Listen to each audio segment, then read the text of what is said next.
La propaganda es una de las herramientas más poderosas que existen para la percepción pública y movilizar a las masas. Durante la Segunda Guerra Mundial, los nazis la utilizaron de manera tan eficaz que no solo lograron controlar la información, sino todos los aspectos de la vida cotidiana. Pero, ¿cómo lo hicieron? ¿Cómo lograron que millones de personas se unieran a un régimen que perpetuó uno de los episodios más oscuros en la historia de la humanidad? Hoy vamos a analizar cómo la propaganda nazi no solo construyó la imagen de Hitler como un líder casi divino, sino también cómo justificó políticas de odio, violencia y expansión territorial, a través de carteles, cine, discursos y una constante manipulación. Los nazis fueron capaces de convencer a su pueblo de que estaban luchando por su supervivencia y que el costo de esa supervivencia era la persecución y exterminio de millones de personas. A lo largo de este video exploraremos las técnicas detrás de esta propaganda, su impacto en la sociedad alemana y cómo los nazis utilizaron el poder de los medios de comunicación para transformar la realidad de la población y perpetuar su régimen totalitario. Para entender cómo los nazis usaron esta propaganda, primero debemos entender qué es la propaganda. En términos simples, es un conjunto de técnicas de comunicación que buscan influir emociones, creencias y actitudes en personas, a menudo con fines políticos. Pero en el caso de la propaganda nazi, no solo se trató de manipular ideas, sino de moldear la realidad misma, de crear un universo paralelo en donde las masas justificaran el régimen totalitario de Hitler. Lo que me impacta de estos carteles es cómo utilizaron la imagen para crear una atmósfera de nosotros contra el mundo. La propaganda no solo manipulaba ideas, sino que impregnaba el aire mismo. Estaba en cada esquina, en cada cartel, se volvió ya casi una forma de vida. Los nazis no solo querían controlar lo que se decía, querían controlar lo que la gente sentía y pensaba, crear una realidad nueva. Unificar a la nación bajo una sola ideología, ese era el objetivo, pero para eso tenían que crear enemigos como los judíos, comunistas, entre otras minorías.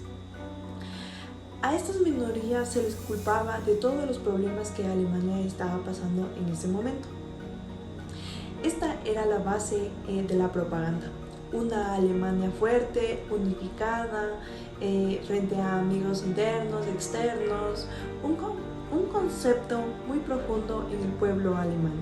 Pero lo más impresionante es cómo lograron que no solo los soldados, sino toda la población se sintiera parte de este esfuerzo.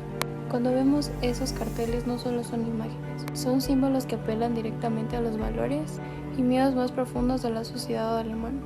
Miren este cartel de la era nazi. Es un claro ejemplo de cómo Hitler fue representado casi como una figura divina, mientras que los enemigos del pueblo alemán se mostraban como monstruos deshumanizados.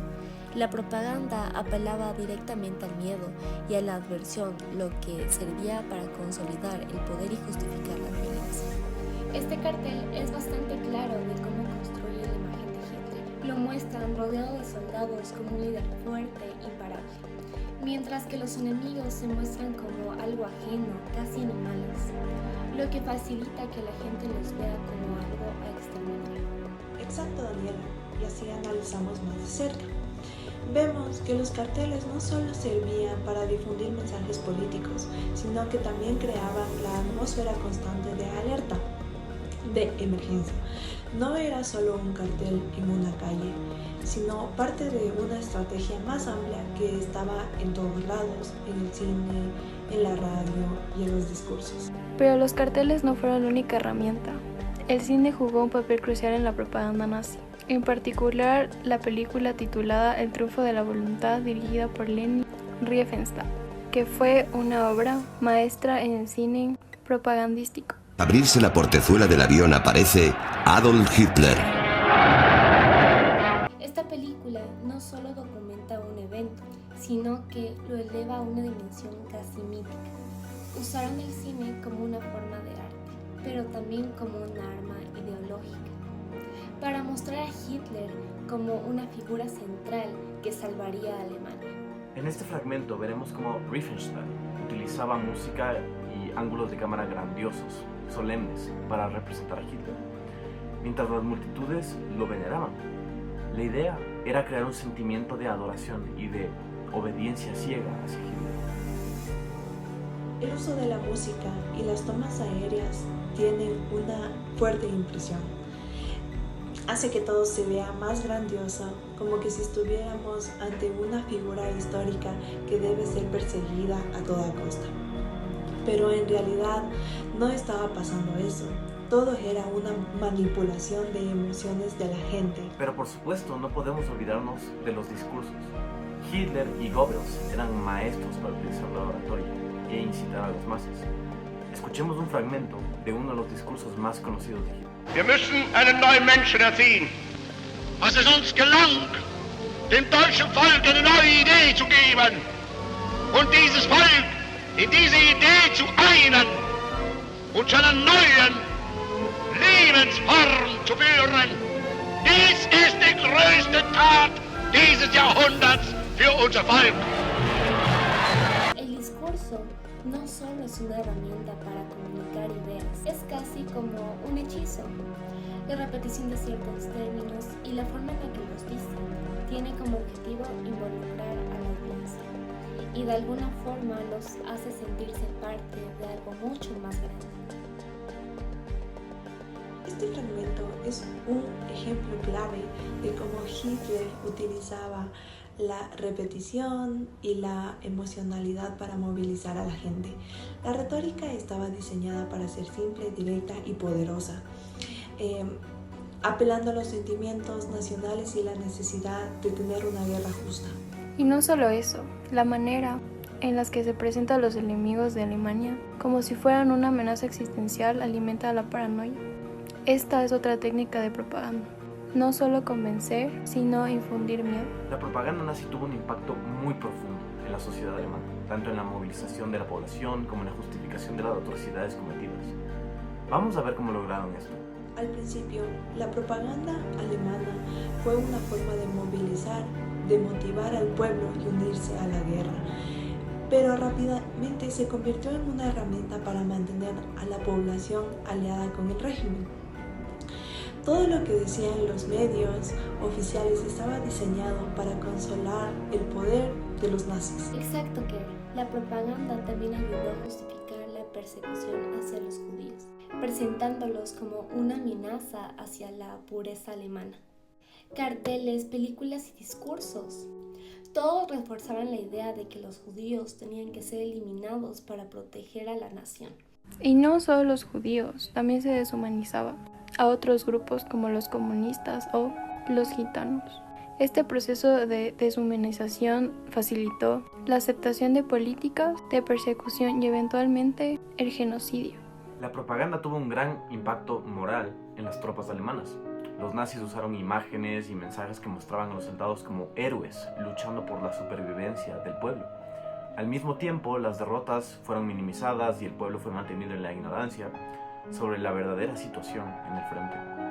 El poder de la propaganda no solo formó parte de la movilización de la población civil, sino también en la moral de los soldados. Les ofrecieron una visión idealizada de lo que estaban haciendo, lo que les ayudó a seguir luchando incluso si las victorias eran escasas. Ahora, comparando la propaganda nazi con la de los aliados, podemos ver algunas similitudes, pero también diferencias notables. Los aliados también usaron propaganda, pero de una manera distinta. En vez de construir un enemigo tan aterrador, los aliados apelaron a la unidad y al patriotismo. Y aunque también usaron el cine, su enfoque era totalmente diferente, mostrando a las víctimas de las guerras, mas no glorificando la violencia. Esto es muy cierto, pero ambos bandos utilizaron la propaganda para movilizar y mantener el apoyo popular. Sin embargo, los aliados en su mayoría se basaron en la verdad para motivar a las personas, mientras que los nazis utilizaron la mentira y la manipulación como herramientas principales.